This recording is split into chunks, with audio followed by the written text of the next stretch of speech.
नमस्कार साथियों, आप सभी का हमारी इस नई क्लास में हार्दिक स्वागत है। आपको पता है हमने एक सीरीज स्टार्ट कर रखी है राजस्थान पुलिस एवं सीईटी 2026 की तैयारी के लिए।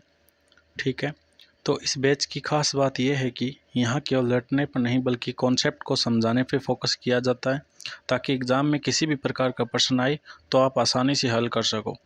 आज की क्लास में हम पढ़ने वाले हैं HCF और LCM।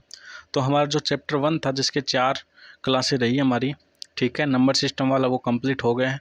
आज हमारा चैप्टर 2 है जिसकी पाँचवीं क्लास आज हमारी इस सीरीज़ की।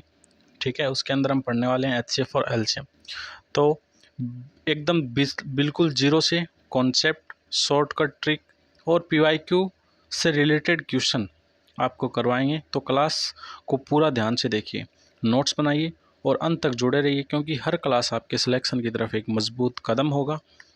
तो देखो, आज की क्लास में HCF और LCM के अंदर पहले हम पढ़ते हैं LCM के बारे में। ठीक है, LCM क्या होता है। तो जो बच्चे नए जुड़े हैं जिनको तैयारी करनी है सीईटी और राजस्थान पुलिस की एक साथ, तो वो हमारे चैनल को पहले सब्सक्राइब कर लीजिए। ठीक है,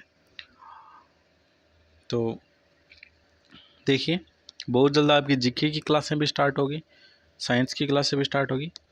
ठीक है, तो देखो, आज हमारा टॉपिक है LCM और HCF। तो पहले हम पढ़ते हैं LCM के बारे में। ठीक है, LCM यानी कि लघुत्तम। ठीक है, लघुत्तम। ठीक है, लघुत्तम बोलते हैं उसको। ठीक है, पूरा नाम क्या है? लघुत्तम समापवर्त्य। लघुत्तम समापवर्त्य यानी कि लेस है। LCM निकालते हैं हम। LCM कैसे निकाला जाता है? LCM होता क्या है? LCM की परिभाषा देखें तो LCM की परिभाषा है वह छोटी से छोटी संख्या, वह छोटी से छोटी संख्या जो दी गई संख्याओं को, जो दी गई संख्याओं से, वह छोटी से छोटी संख्या जो दी गई संख्याओं से पूर्णतः विभाजित हो, पूर्णतः विभाजित हो, विभाजित हो। ठीक है, मतलब जब हम कोई संख्या का LCM निकालते हैं तो जो LCM आपका आता है वह क्या होना चाहिए? वह छोटी से छोटी संख्या होना चाहिए जो उस संख्या से क्या हो? पूर्णतः विभाजित हो। जैसे हम LCM निकाल लें 3 का, 4 का और हमें 6 के दे दिए LCM। हमें क्या करना है? पहले हमें पता होना चाहिए क्या? 3 के गुणज निकालो। 3 के क्या निकालो? गुणज निकालो। ठीक है, फिर 4 के गुणज निकालो, फिर 6 के गुणज निकालो। और जो छोटी से छोटी संख्या आए जो क्या हो, जिसका तीनों के अंदर भाग जाता हो, ठीक है, जिसमें इन तीनों का उस संख्या में भाग जाता हो, वह अपना क्या हो जाएगा? LCM हो जाएगा। जैसे 3 के गुणज क्या होते हैं? जो 3 से गुणा होते हैं, जैसे 3 को 1 से गुणा करने पे 3, फिर 3 2 6, मतलब जो पहाड़ा मान लीजिए 9 12 15 18, ये सभी क्या है? 3 के गुणज है। ठीक है, 4 के गुणज क्या है? 4 4 2 8, 4 3 12, 4 चौके 16, 4 4 चौके 16 और 4 पंजे 20। ठीक है, 6 के गुणज क्या है? 6 एकम 6, 6 2 12, 6 3 18, ऐसे करके। अब देखो, तीनों के अंदर सबसे छोटी संख्या कौन सी है जो तीनों के अंदर कॉमन है? वो कौन सी? अपनी 12। 12 से पहले कोई भी संख्या कॉमन है क्या आपस में? ठीक है, 6 इसमें लेकिन इसमें नहीं है। ठीक है, तो कोई भी संख्या कॉमन नहीं है, जबकि 12 एक ऐसी छोटी से छोटी संख्या जो क्या है? तीनों के अंदर कॉमन है। अब 12 में 3 का भाग भी पूरा पूरा जाता है, 12 में 4 का भाग भी पूरा पूरा जाता है और 12 में 6 का भाग भी पूरा पूरा जाता है। तो अपना LCM क्या हो जाएगा? 12 हो जाएगा। ठीक है, मेरी इतनी बात समझ में आ गई। LCM कैसे निकालते हैं? तो वह छोटी से छोटी संख्या जो दी गई संख्याओं से क्या हो? पूर्णतः विभाजित हो, उसे क्या बोलते हैं? LCM बोलते हैं। ठीक है, अब देखो, LCM निकाला कैसे जाता है? ठीक है, क्योंकि हर बार तो आप गुणज से नहीं निकालोगे क्योंकि बड़ी संख्याएं आएगी तो आपको दिक्कत होगी, है ना। तो देखो एलसीएम निकालने की दो विधि है, ठीक है। एलसीएम निकालने की विधि, एलसीएम निकालने की विधि। कुछ लोगों को सही नहीं दिखता ना, आज वाइट से लिख रहा हूँ, तो आपको अच्छे से ध्यान से, आपका काम पढ़ना है तो बच्चा आप पढ़ाई करो, है ना। अब देखो एलसीएम निकालने की दो विधियाँ होती है। एक तो है आपकी अभाज्य गुणनखंड विधि, एक तो कौन सी विधि है आपकी अभाज्य, दोनों एक दूसरे से मेल खाती है ना, रिलेटेड है एक दूसरे से। अभाज्य गुणनखंड विधि मतलब उसके गुणनखंड निकाल लो, उसके क्या निकाल लो, गुणनखंड निकाल लो। गुणनखंड भी आप भाग विधि से निकालते हो, और दूसरी विधि भी आपकी क्या है, भाग विधि है, ठीक है। दोनों एक दूसरे से क्या है, रिलेटेड है। अभाज्य गुणनखंड में क्या होता है, जैसे हमें निकालना है 24 और 36 का एलसीएम निकालना है, तो अभाज्य गुणनखंड में हमें 24 की क्या पता होना चाहिए, गुणनखंड पता होना चाहिए। इसके गुणनखंड किससे निकालोगे, हम भाग विधि से ही निकालेंगे, अभाज्य गुणनखंड करेंगे, ठीक है। आपको पता होगा ऐसे करके निकालते हैं हम 24 का, ऐसे निकालते हैं ना, 2 12 2 6 2 3, है ना, 3 का फिर 1, तो कितनी बार हो गया, 2 की पावर कितनी है 3, इंटू 3 की पावर 1, 36 में 2 की पावर 2 और इंटू 3 की पावर 2। अब देखो दोनों के अंदर कॉमन क्या आ रहा है, सबसे छोटा क्या, सबसे सॉरी वह सबसे छोटी संख्या जो जिसमें क्या हो दोनों का भाग जा सके। तो आपको इसमें ये देखना है कि ऐसी कौन सी संख्या जो कॉमन है, ठीक है, कॉमन है, कॉमन में आपको सबसे बड़ी घात वाली संख्या को लेना है। जैसे इन दोनों में, ये दोनों क्या है, दो दो कॉमन है, अब इनमें बड़ी घात वाली कौन सी है, 2 की पावर 3, तो 2 की पावर 3 ले लेंगे। इन दोनों में ये दोनों कॉमन है, लेकिन इन दोनों में बड़ी घात वाली कौन सी है, 3, 3 की पावर 2 है, ठीक है, तो ये ले लेंगे। यानी मतलब इसमें क्या लेना है आपको, बड़ी घात वाली, और उसमें आपको एचसीएफ में आपको अलग तरीका बताऊंगा। तो एलसीएम में आपको बड़ी घात वाली संख्या को लेना है। तो 2 की पावर 3 कितनी होती है, 2 की पावर 3 होती है 8, इंटू 3 की पावर 2 कितनी होती है 9, तो 8 9 72, 72 क्या आ जाएगा इसका एलसीएम, यानी कि 72 एक ऐसी छोटी संख्या है जिसमें 24 का भाग भी जाता है और 36 का भाग भी जाता है, ठीक है। इतना समझ में आ गया अभाज्य गुणनखंड विधि कैसे करते हैं। अब बात आती है अपनी भाग विधि की। भाग विधि क्या होती है, जिसमें सभी संख्याओं में एक साथ भाग दिया जाता है, जैसे 24 और 36 कैसे निकाला जाता है, और ये गुणनखंड कैसे निकाला जाता है वो भी भाग विधि से, लेकिन 24 का अलग और 36 का अलग। तो एलसीएम के लिए बेस्ट क्या है, एलसीएम के लिए बेस्ट है ये विधि, भाग विधि, ठीक है, ये एलसीएम के लिए बेस्ट है। तो इसमें 2 का भाग दे दें तो कितना आता है, स्टार्टिंग में 2 का भाग 2 कितना आएगा आपका 12, और 2 का भाग 36 में कितनी बार गया 18, 18 2 36 होता है। अब इसमें कितने का भाग जाता है, इसमें 2 का भाग जाता है, कितनी बार जाएगा 6 बार, 18 में कितनी बार जाएगा 9 बार। अब इसमें कितने का भाग जाता है, 2 का इसमें जाता है लेकिन इसमें नहीं जाता, पहले 2 का भाग दो, 2 का भाग 6 में कितनी बार गया 3 बार, ठीक है। 9 में जाता नहीं तो 9 का क्या लिख देंगे 9 लिख देंगे, ठीक है। अब 3 का भाग दो, 3 का भाग 3 में 1 बार, और 9 में कितनी बार गया 3 बार। जब तक नीचे 1 1 ना आ जाए तब तक भाग देते जाओ। तो 1 तो यहाँ पे आ ही गया, अब 3 का 3 में भाग दो, कितनी बार जाएगा 1 बार। अब इन आपको आपस में क्या कर दो, गुणा कर दो, क्या कर दो आपस में गुणा, 2 2 4, 4 2 8, 8 3 24, 24 3 72, तो अपना आंसर क्या हो जाएगा 72। तो ऐसे करोगे तो भी अपना एलसीएम आ गया, और ऐसे करोगे तो भी अपना एलसीएम आ गया। एलसीएम निकालने की विधि पता चल गई। तो आपकी जो भाग विधि है ज़्यादा सुरक्षित है, क्योंकि घात वाले सिस्टम में बच्चे उलझ जाते हैं, घात वाले सिस्टम में बच्चे उलझ जाते हैं, ठीक है। तो इनको आपको ध्यान में रखना है। ये तो बात होगी नॉर्मल संख्याओं की, ठीक है।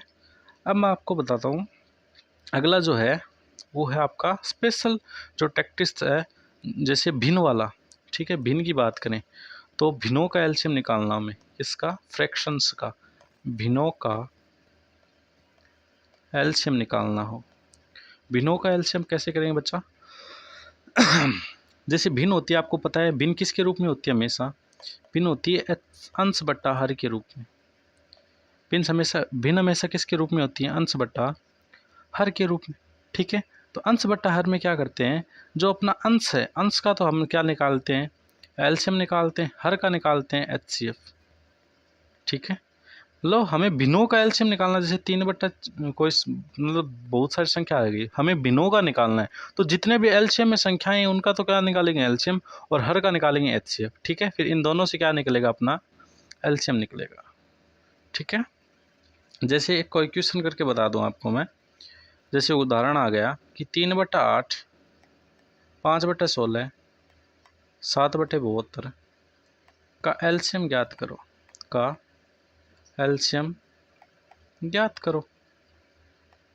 ठीक है, कैसे करोगे, अंश का तो क्या करेंगे, एलसीएम। अंश कौन कौन है, 3, 5, 7, तो 3, 5, 7 का एलसीएम निकालेंगे। 3, 5, 7 का एलसीएम क्या होता है, अब देखो तीनों के कोई भी गुणनखंड नहीं टूटेंगे ना, तो तीनों को आपस में ही गुणा कर दो, ये अपना हो जाएगा। ठीक है, तो 5 3 15, 15 7 105। ठीक है, इसका एलसीएम हो गया 105। नीचे किस हर का क्या करना, हमें एचसीएफ निकालना है, यानी कि 8, 16 और 12 का क्या निकालना है, हमें एचसीएफ निकालना है। ठीक है, तो देखो 8 की गुणनखंड क्या है, 2 की पावर 3, 16 की क्या है, 2 की पावर 4, 12 की क्या है, 2 की पावर 2 इंटू 3 की पावर 1। इन सब में जो कॉमन है वो आपको लेना है। कॉमन क्या आ रहा है, इसमें सिर्फ कॉमन आ रहा है आपका 2 की पावर 2, क्योंकि 2 की पावर 2 इसमें भी है, छुपा हुआ है, इसमें भी है। यानी कि सबसे छोटी घात वाली संख्या कौन सी है, इसमें जो कॉमन आ रही है वो क्या है, 2 की पावर 2। तो इसका जो एचसीएफ है वो क्या हो जाएगा, 2 की पावर 2 यानी कि 2 की पावर 2 यानी कि 4। ठीक है, तो जो अपना फाइनल आंसर होगा, ठीक है, जो फाइनल यानी कि भिन्नों का जो एलसीएम होगा वो क्या हो जाएगा, 105/4। ठीक है, तो भिन्नों का एलसीएम हमें ऐसे निकालना है। आई होप आप समझ गए होंगे भिन्नों का एलसीएम कैसे निकालते हैं। ठीक है, यदि इनमें बीच में प्लस वाले निशान होते हैं उनकी बात अलग होती है। ठीक है, वो तो भिन्न वाले सरलीकरण वाले क्वेश्चन हो जाते हैं, लेकिन यहाँ पे सिर्फ भिन्न दी गई है और इनका हमें एचसीएफ और एलसीएम निकालना है। ठीक है, अब देखिए नेक्स्ट क्या देखें, नेक्स्ट देखते हैं हम घात वाले। ठीक है, एलसीएम के अंदर क्या देखेंगे हम, नेक्स्ट अपना घात का खेल। मैं आपको कॉन्सेप्ट समझाने की, 1 मिनट, गैस सिलेंडर ऐसी कमी चल रही है। ठीक है, तो देखो एलसीएम के अंदर मैं आपको, हाँ मैं जो बता रहा था वो सुनो, मैं आपको सिर्फ कॉन्सेप्ट समझाने की कोशिश कर रहा हूँ।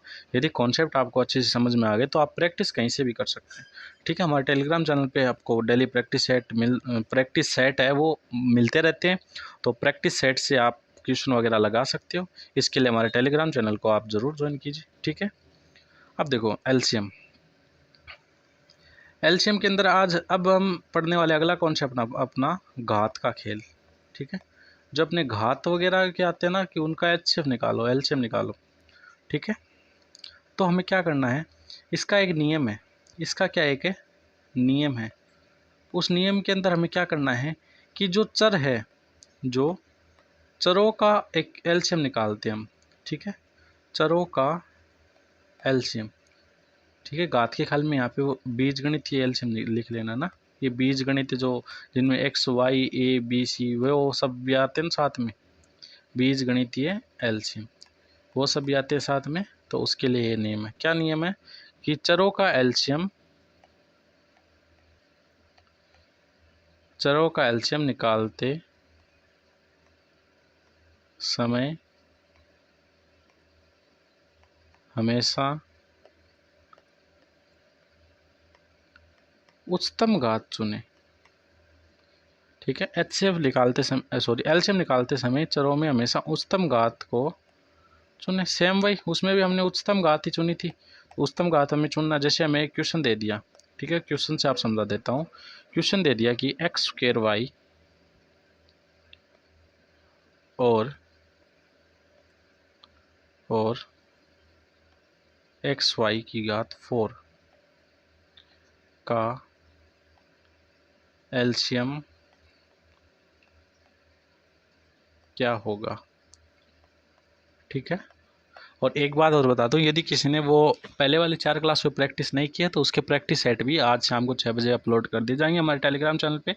ठीक है, तो वो प्रैक्टिस सेट आप लगा सकते हैं। हर प्रैक्टिस सेट में आपको 30 क्वेश्चन दिए जाएंगे हर एक क्लास के, तो इस क्लास के भी आपको 30 क्वेश्चन मिलेंगे।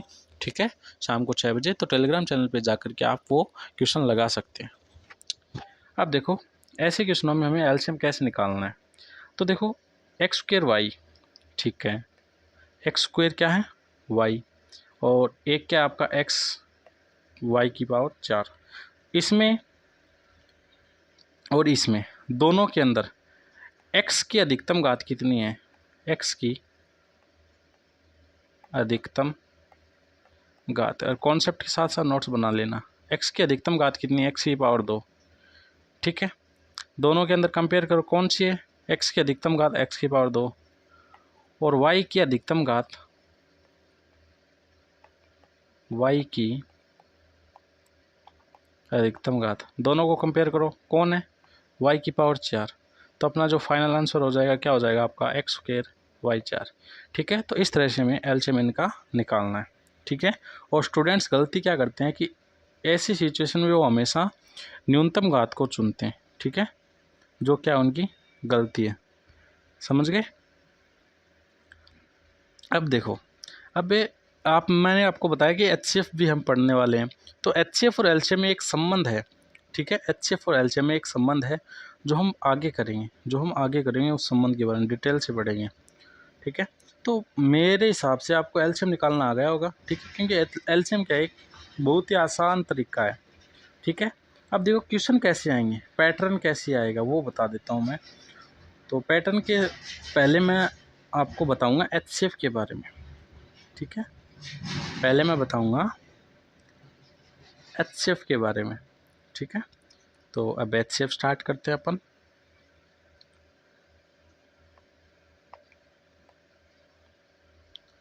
देखो एचसीएफ क्या होता है, एचसीएफ है क्या होता है, एचसीएफ को बोलते हैं महत्तम समापवर्तक या समापवर्त्य, ठीक है, समापवर्त्य या समापवर्तक।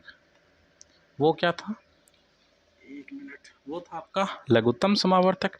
अब देखो नाम में क्या, उसमें क्या था लघुत्तम, लोवेस्ट, और उसमें घात हमने क्या चुनी थी, बड़ी। लोवेस्ट का मतलब वह छोटी संख्या जिसमें संख्याओं का भाग पूरा पूरा जा सके, लेकिन इसमें हमें क्या चुनना है, हाईएस्ट, मतलब वह बड़ी से बड़ी संख्या हमें चुननी है, ठीक है। बड़ी संख्या जिसका भाग है हमें संख्या में पूरा पूरा दे सकें, ठीक है। तो एचसीएफ क्या परिभाषा क्या हो जाएगी, एचसीएफ की जो संख्या निकालते हैं उसकी परिभाषा क्या हो जाएगी, वह सबसे बड़ी संख्या, वह सबसे बड़ी संख्या जो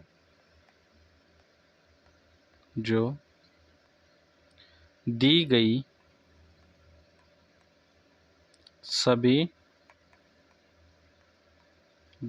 गई सभी संख्याओं को पूरी तरह विभाजित कर दे, पूरी तरह विभाजित कर दे, ठीक है। वो क्या होता है अपना एचसीएफ होता है। अब एचसीएफ निकालते कहते हैं, जैसे 12 है और 18 है, उसमें क्या था, जो आपका एलसीएम होगा उसको विभाजित करेगी जो दी गई संख्या, लेकिन इसमें क्या है, जो दी गई संख्या ना उसको विभाजित करेगी जो अपनी निकलेगी। तो 12 की गुणनखंड क्या होती है, इसमें हमें गुणज नहीं, हमें गुणनखंड देखने हैं, ठीक है। तो 12 के गुणनखंड क्या होते हैं, एक तो होता है आपका 4, एक होता है 12, ठीक है। उससे पहले देखो गुणनखंड की बात कर लें, तो गुणनखंड क्या होता है, गुणनखंड कैसे निकालते हैं, गुणनखंड हम कैसे निकालते हैं, जैसे 12 है, 12 के अंदर एक का भाग दिया 12, ठीक है, क्योंकि एक भी इसका गुणनखंड ही होता है। 12 में किसका भाग दिया, 2 का, कितना आया 6, ठीक है। इसमें कितने का भाग जाएगा, 2 का, कितना आया 3, ठीक है, 3 का दिया 1। अब देखो एक तो अपना हो गया एक तो क्या हो गया अपना एक हो गया अपना 2, ठीक है, क्योंकि 2 का भाग भी 12 में जाता है। एक हो गया अपना 3 का भाग भी 12 में जाता है, ठीक है। और किसका भाग जाता है, और इसमें 4 का भाग भी जाता है, और खुद 12 का भी भाग भी जाता है, और किसका भाग जाता है, और इसमें 6 का भाग भी जाता है, और इसमें 6 का भाग भी जाता है। तो ये भी इसका क्या होगा, गुणनखंड होगा। जैसे 18 है, 18 में किस का भाग जाता है, 18 में 1 का भाग जाता है, जी जाता है, 2 का जाता है, जी जाता है, 3 का जाता है, जी जाता है, 6 का जाता है, जी जाता है, ठीक है। 9 का जाता है, हाँ जी जाता है। 18 का जाता है जी, 18 का जाता है। तो ये तो क्या है, 12 के गुणनखंड, 12 के गुणनखंड, और ये हैं 18 के गुणनखंड, 18 के गुणनखंड। ठीक है, ये 12 के हैं और ये कहानी है अपने 18 की। अब देखो, पहली बात तो इनमें कॉमन क्या क्या रहा है, तो इनमें कॉमन क्या आ रहा है, इनमें तो पहले बात देखो कॉमन क्या क्या रहा है अपना, ये इतना पार्ट कॉमन आ रहा है, मतलब इतनी संख्या इसमें आपको कॉमन मिलेगी। ठीक है, इतनी संख्या इसमें कॉमन मिली। अब कॉमन में देखो परिभाषा में क्या था, वह सबसे बड़ी संख्या, तो सबसे बड़ी संख्या कौन सी है इनमें, सबसे बड़ी संख्या इसमें 6 है। क्या है, क्या है, 6। अब 6 का भाग 12 में जाता है पूरा पूरा जी जाता है, 6 का भाग 18 में जाता है पूरा पूरा जाता है, यानी कि सबसे बड़ी संख्या कौन सी है, वो 6 है, जो इन दोनों को ही क्या करती है, पूर्णतः विभाजित करती है। ठीक है, तो ये है HCF का मतलब। अब निकालते कैसे हैं वो समझते हैं हम, निकालते कैसे हैं। ठीक है, तो निकालने के लिए देखो, अब ज़्यादा मैं वाइट का यूज़ करूँगा, फरमाइश है तो आप सबकी।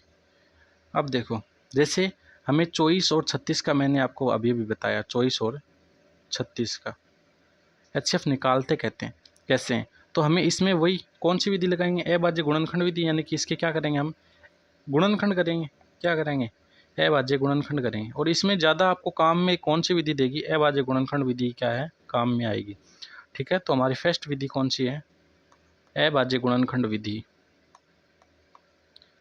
अभाज्य गुणनखंड विधि, यानी कि अभाज्य गुणनखंड विधि से हम करने वाले हैं।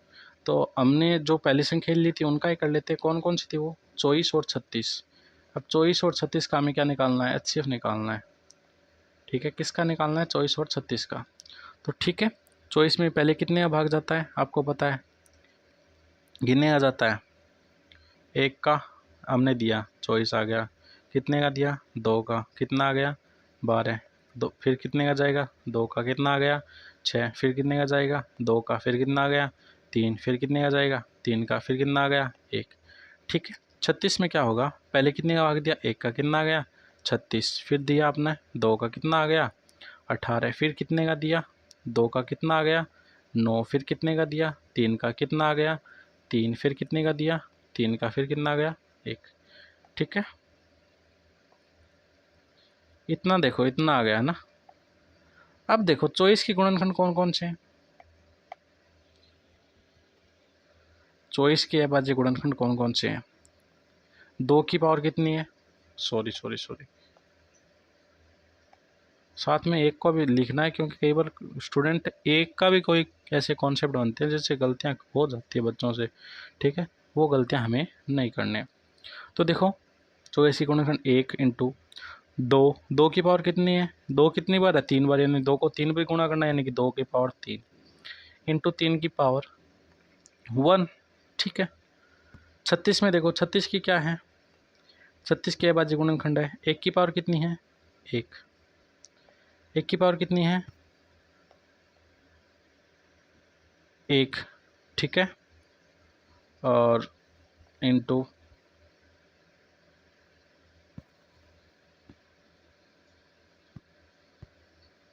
ठीक है, इंटू 2 की पावर कितनी है, 2 की पावर है 2। ठीक है, इंटू 3 की पावर कितनी है, 2। ठीक है, हमें इसमें क्या लेना है, जिसे उसमें हमने अधिकतम घात ली थी कॉमन में से, इसमें आपको क्या लेनी है, कॉमन में से निम्नतम घात। कॉमन कौन कौन है, एक 2 है, एक 3 है, एक 1 है, तो 1 को तो किसी से गुणा करो वही आएगा। तो देखो 2 कॉमन है और 3 कॉमन है, तो 2 की अधिक कम से कम घात कितनी है, छोटी वाली घात कितनी है, 2 की पावर 2 लेनी है, ले लिया। सबसे कम घात किसकी, 3 की पावर 2 है, 3 की पावर 1 है, 3 की पावर 1 ले लिया।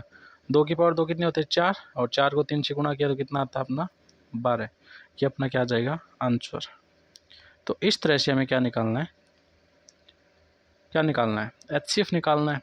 अब HCF निकालने की भी भाग विधि है। ठीक है, भाग विधि से डायरेक्ट करो तो, अब भाग विधि से कैसे होता है, जैसे हमें 36 का निकालना है, ठीक है, और 24 का निकालना है, तो 36 में पहले किसका भाग दे देंगे, 24 का ही भाग दे देंगे। 36 और 24 का निकालना है तो 36 में किसका भाग देंगे पहले? 24 का। देखो यहाँ पे करके देता हूँ मैं। हाँ 36 का करना है, 36 में किसका भाग देंगे पहले? 24 का। ठीक है, कितनी बार जाएगा भाग? भाग कितनी बार जाएगा? 24 से कम 24। ठीक है, यहाँ कितना गया? 24। कितना बचा? 6 में से 4 2, 3 में से 2 1, कितना बचा? 12। ठीक है, अब 24 में क्या करेंगे? 12 का भाग देंगे। किस में? 24 में क्या देंगे? 12 का भाग देंगे। 24 में किसका भाग देंगे? 12 का। 12 का भाग गया 2 बार, कितना बचा शेषफल? 12 बार 2 24, यानी कि शेषफल कितना बचा? 0। और आपका फाइनल HCF क्या होगा? जिसकी वजह से क्या आ जाए? शेषफल 0 आ जाए। ठीक है, मतलब वह अंतिम अंक जिससे शेषफल 0 आ जाए, जिसका हमने भाग दिया, वही क्या होगा? अपना HCF, यानी कि शेषफल 0 पर जो भाजक होगा, जो भाजक, भाजक क्या? जो भाग, जिसका भाग दिया जाता है, जो भाजक होगा वही HCF है। वही क्या है? HCF है। ठीक है, भाग विधि में क्या हुआ? बच्चे कन्फ्यूजन हो जाता है कुछ कुछ के, तो इससे अच्छा है कि अपने अभाज्य गुणनखंड विधि से करें। अभाज्य गुणनखंड विधि में यदि बड़ी संख्याएं आ जाए ना, बड़ी संख्याएं, तब अपना हथियार कौन सा है? भाग विधि, क्योंकि बड़ी संख्याओं का इससे आसानी से हम कर सकते हैं। ठीक है, अब देखो स्टूडेंट्स को कन्फ्यूजन कौन से वर्ड करते हैं? स्टूडेंट को कन्फ्यूजन कौन कौन से वर्ड करते हैं HCF और LCM में? तो HCF निकालने की विधि हमने देख ली, LCM निकालने की विधि हमने देख ली। मैंने पूरा कॉन्सेप्ट आपको समझा दिया कि कैसे क्या करना है। इसकी प्रैक्टिस आप हमारे टेलीग्राम चैनल से कर सकते हो। अब देखो एग्ज़ाम में कौन कौन से मतलब कीवर्ड आपको दिए जाते हैं, जिससे आपको पता चले कि क्या निकालना है।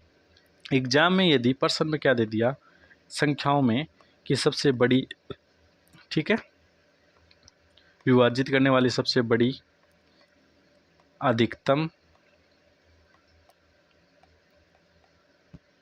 या फिर बड़ी से बड़ी, या फिर बड़ी से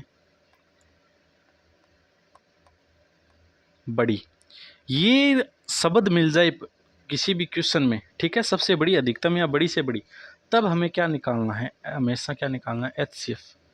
ठीक है, क्या निकालना है? HCF, highest common factor. क्या निकालना हमें? HCF निकालना है। यदि हमारे सामने क्वेश्चन हो किसके? वर्गाकार टाइल, वर्गाकार टाइल जिसमें आते हैं ना, ठीक है, वर्गाकार टाइल, या फिर समान लंबाई के टुकड़े, समान लंबाई के, मतलब इतनी लंबाई से काट दिया, इतनी लंबाई से काट दिया, अब इतनी लंबाई का काटने के लिए मतलब अब जो टुकड़ा बचेगा वो कितनी लंबाई का होगा? ऐसे क्वेश्चन आते हैं ना। तो समान लंबाई के टुकड़े, ऐसे अगर कुछ आ जाए एग्जाम के अंदर, तब भी आपको क्या निकालना है? HCF। ठीक है, विभाजित करने के लिए भी HCF, माप निकालने के लिए भी HCF, और आपको प्रश्न में दे दिया जाए कम से कम ये शब्द, ठीक है, कम से कम, न्यूनतम, घंटी भेंट के साथ, ठीक है, घंटी भेंट के साथ, तो अब हमें क्या निकालना है? LCM निकालना है। क्या निकालना है? LCM। तो घड़ी वाले जो घंटी की समस्या है उसके लिए LCM, फर्श और टाइल की समस्या के लिए HCF। ठीक है, तो प्रश्न पढ़ने से पहले आप गणना शुरू कर सकते हैं, मतलब आपको पता चल जाएगा HCF निकालना है फिर LCM। कुछ क्वेश्चन में आपको डायरेक्ट नहीं दिया जाता कि LCM निकालो या फिर LCM निकाल लो, ठीक है, ये आपको नहीं दिया जाता। तो ये स्मार्ट तरीका आपको यूज में लेना है, समझ गए? अब देखो कैसे हमें क्वेश्चन दिए जाते हैं वो मैं बता देता हूँ। पहले LCM का बताता हूँ कि LCM में कैसे क्वेश्चन आते हैं। ठीक है, अब HCF भी सीख गए आप, LCM भी सीख गए। जैसे पहले तो LCM और HCF में एक रिलेशन है, ठीक है, तो HCF और LCM का रिलेशन देखते हैं। रिलेशन बिटवीन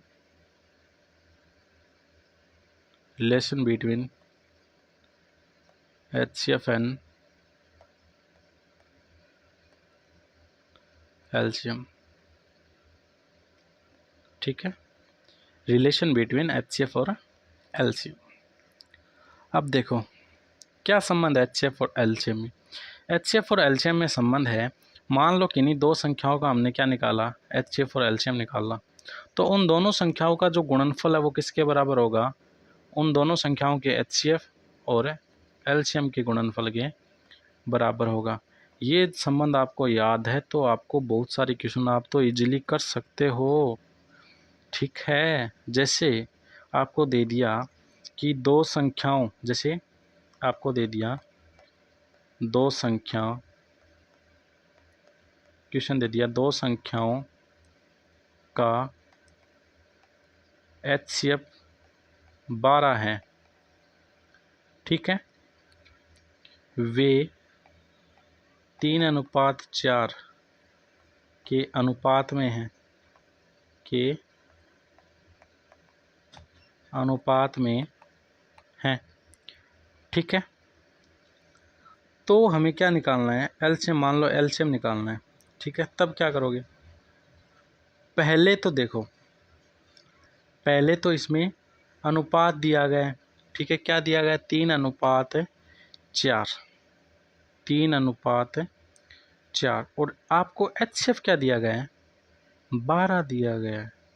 ठीक है, अनुपात वाली सिचुएशन आ जाए और हमें संख्याएं ना दी गई हो, तब हमें क्या करना है, ऐसे क्वेश्चनों में आपको कुछ नहीं करना। जैसे अपनी पहली संख्या क्या है, पहली संख्या मान लेते हैं ए है, तो ए निकालने के लिए अनुपात का जो पहला है 3, उसको गुणा कर देंगे अपने एचसीएफ के साथ।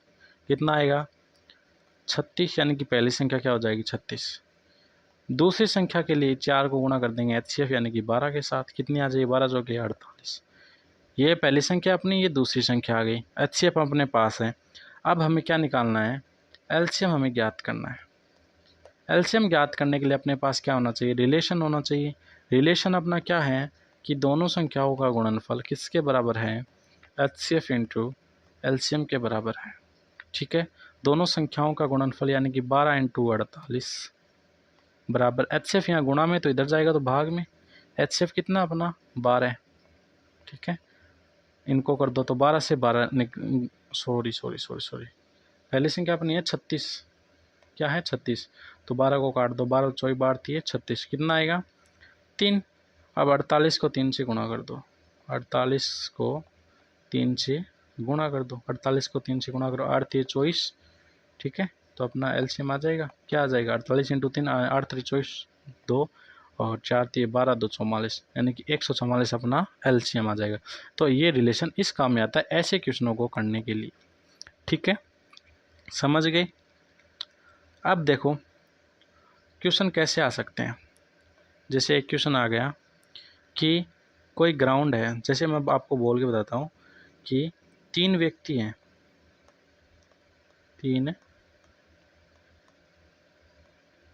3 व्यक्ति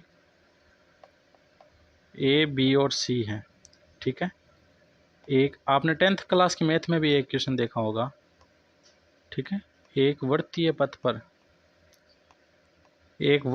पर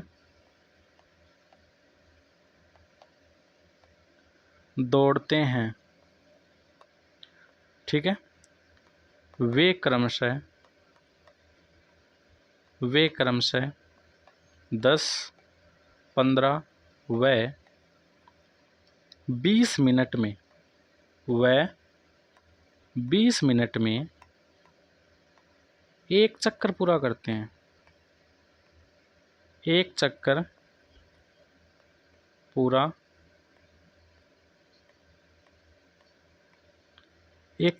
करते हैं। ठीक है, 20 मिनट में क्या करते हैं, एक चक्कर पूरा करते हैं। तो वह बिंदु ज्ञात करो, वह बिंदु ज्ञात करो जिस पर तीनों फिर से मिलेंगे, जिस पर तीनों फिर से मिलेंगे, ठीक है, तो टेबलेट में थोड़ी राइटिंग ऐसी आ रही है, पेन से लिख रहा हूँ ना, टच वाले से। ठीक है, तो ऐसे समझ लेना आप, मैं बोल रहा हूँ वैसे। मतलब 3 बंदे हैं यहाँ पे, ए बी और सी, दौड़ना स्टार्ट करते हैं ग्राउंड से, ठीक है। अलग अलग तीनों दौड़ते हैं। 10 मिनट में एक चक्कर पूरा करता है, एक 20 मिनट में, एक 30 मिनट, सॉरी, एक 10 मिनट में, एक 15 मिनट में, एक 20 मिनट में, ठीक है। एक चक्कर पूरा करते हैं। तो बिंदु ज्ञात करो जिस पर वो फिर से मिलेंगे, ठीक है।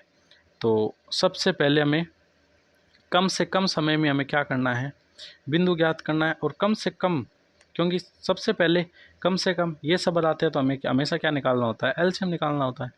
क्या निकालना होता है, एलसीएम, यानी कि हमें क्या निकालना है, टाइम का एलसीएम निकालना है, तभी तो बताएंगे कि इतने मिनट बाद वो मिल जाएंगे शुरुआत से।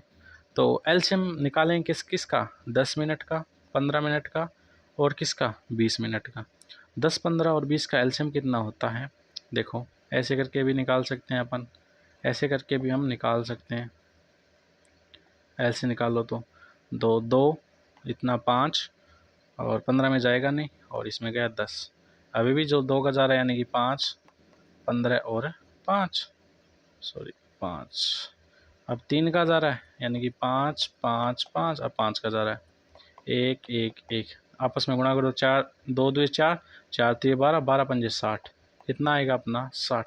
यानी कि वे शुरुआत से ठीक 60 मिनट बाद, शुरुआत से ठीक 60 मिनट बाद पुनः उसी स्थान पे मिलेंगे।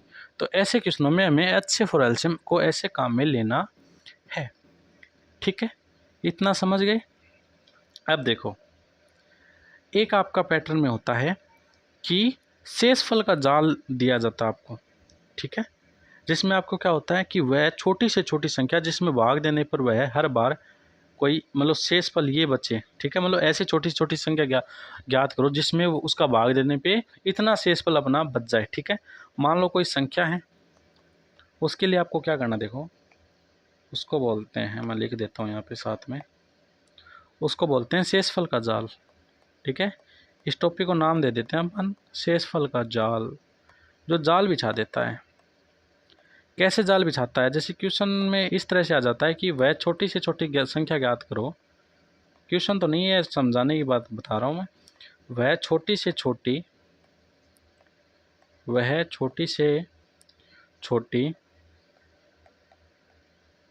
संख्या जिसमें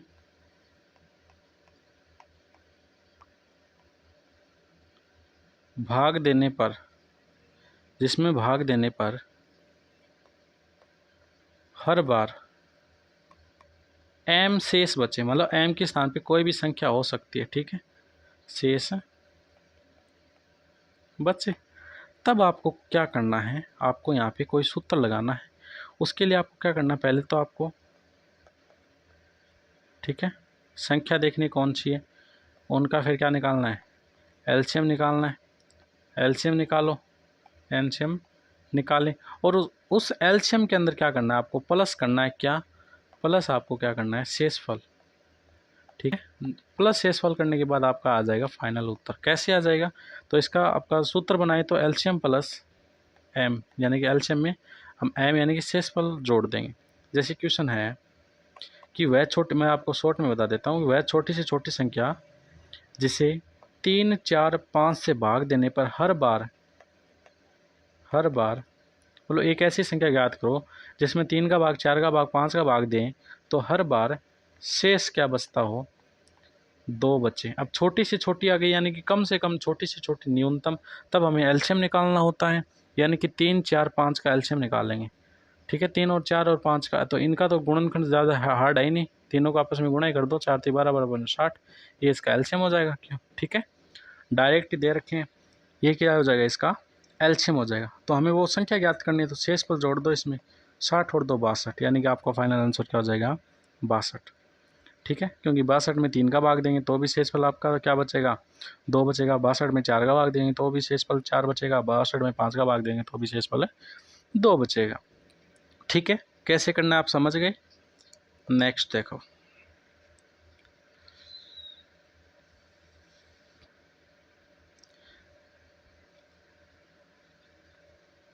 नेक्स्ट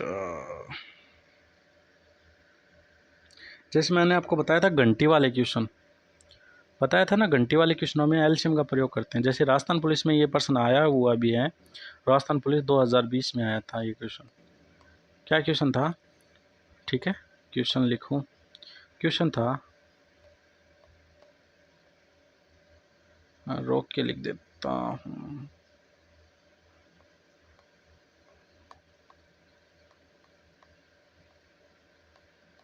तीन घंटिया क्रमशः 6, 8 व 12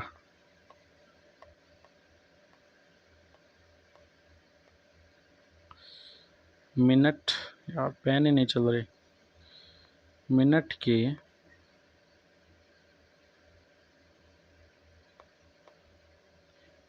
के अंतराल पर बजती है। ठीक है, तो घंटी वाले क्वेश्चन में आपको पता है क्या करना होता है, क्या करना पड़ता है? एलसीएम करना पड़ता है। बजती है यदि वे सुबह 8 बजे, ठीक है, 8 बजे एक साथ बजी थी, एक साथ बजी थी, तो अगली बार एक साथ कब बजेगी? अगली बार एक साथ कब बजेगी? ठीक है, हमें ये दिया गया। अब देखो, तो ऐसे प्रश्नों में हमें पता है घंटी वाले में क्या निकालना पड़ता है, एलसीएम निकालना पड़ता है। तो 6, 8 और 12 का क्या निकाल लो? एलसीएम निकाल लो पहले तो। 6, 8 और 12 का एलसीएम निकाल लो। 6 और 8, 12 का एलसीएम कितना होता है? 24 होता है। पहले भी निकाल चुके हैं, कितना होता है? 24 मिनट। ठीक है, उसमें क्या करना पड़ता है? वो 24 में क्या जोड़ दो? प्रारंभिक जो समय ना वो जोड़ दो। एलसीएम में क्या जोड़ दो? प्रारंभिक समय जोड़ दो। प्रारंभिक समय क्या था? 8। 8 में क्या जोड़ दो? आपके 24 मिनट जोड़ दो। टाइम क्या हो जाएगा आपका? 8:24। ये आपका फाइनल आंसर हो जाएगा। ऐसे क्वेश्चनों को हमें ऐसे करना। चाय भी ठंडी हो गई।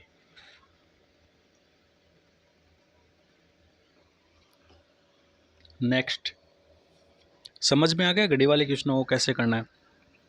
घड़ी वाले क्वेश्चनों को करना है, उनका पहले मिनट का या फिर जो भी घंटे दे रहे उनका एलसीएम निकालो, फिर जो प्रारंभिक टाइम था जब वे स्टार्ट में बजे थे उनमें वो जोड़ दो। ठीक है, ऐसे करना है आपको। समझ गए? नेक्स्ट, अब देखो, कुछ एग्ज़ाम में जाल बिछाए जाते हैं ना बच्चों के लिए, जिनको एग्ज़ाम ट्रैप्स बोलते हैं, जिनमें बच्चे स्टूडेंट्स गलतियां कर देते हैं।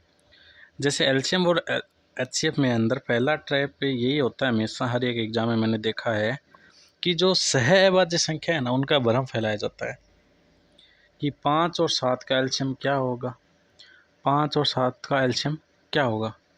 ठीक है, एचसीएफ क्या होगा? तो स्टूडेंट्स क्या करते हैं कि इनका एचसीएफ 1 निकाल देते हैं। ठीक है, एलसीएम पूछते हैं तो वे क्या करते हैं स्टूडेंट, इनका एचसीएफ निकाल देते हैं। क्या निकाल देते हैं? एचसीएफ निकाल देते हैं। एचसीएफ तो आपको पता है कुछ भी कॉमन नहीं, वहाँ एचसीएफ कितना होता है? 1 होता है। हाँ, याद रखना, जहाँ कुछ भी कॉमन ना हो, जहाँ कुछ भी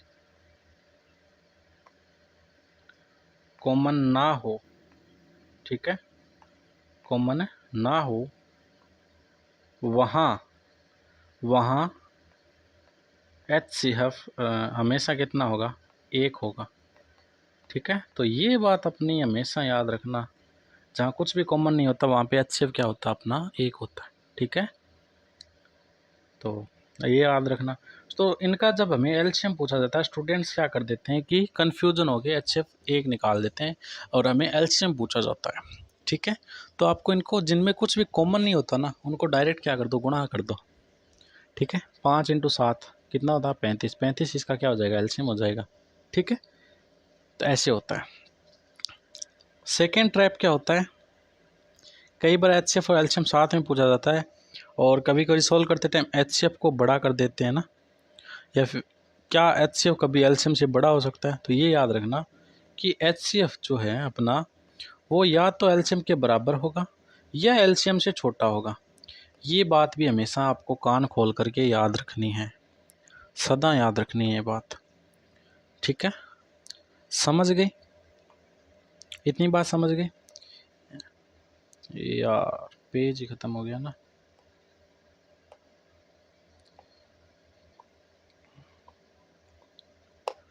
ओ तेरी,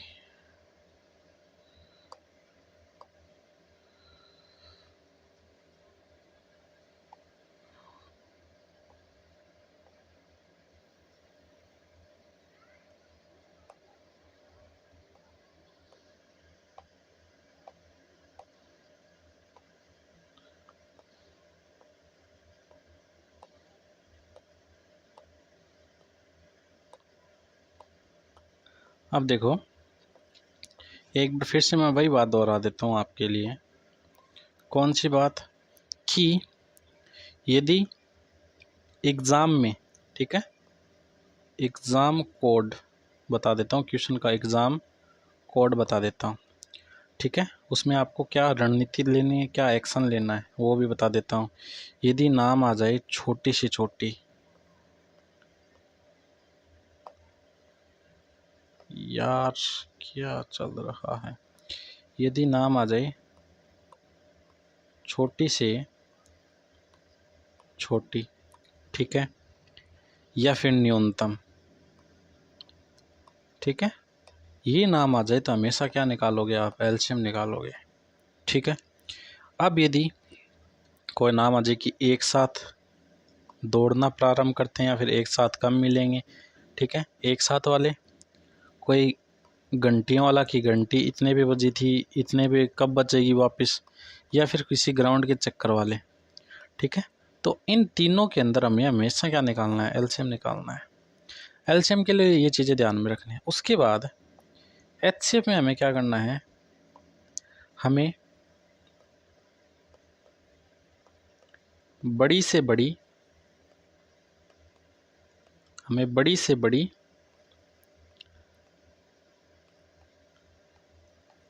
और अधिकतम, ये नाम देखते ही हमें क्या करना? हमेशा एचसीएफ निकालना है, ठीक है। उसके बाद टाइलों का साइज और समान माप, इन क्वेश्चनों में हमें क्या करना है? एचसीएफ निकालना है। अब टाइलों वाले क्वेश्चन पर भी हम आएंगे, टाइलों वाले क्वेश्चन में भी हम आएंगे कि कैसे क्या हमें निकालना है, ठीक है। तो देखो टाइलों वाले क्वेश्चन में क्या होता है, जैसे हमें दे दिया कि एक आयताकार फर्श है, ठीक है, हमें दे दिया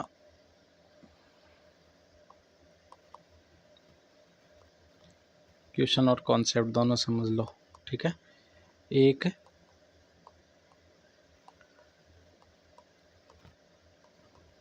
आयताकार फर्श, आयत लेते हैं ना, ये लो,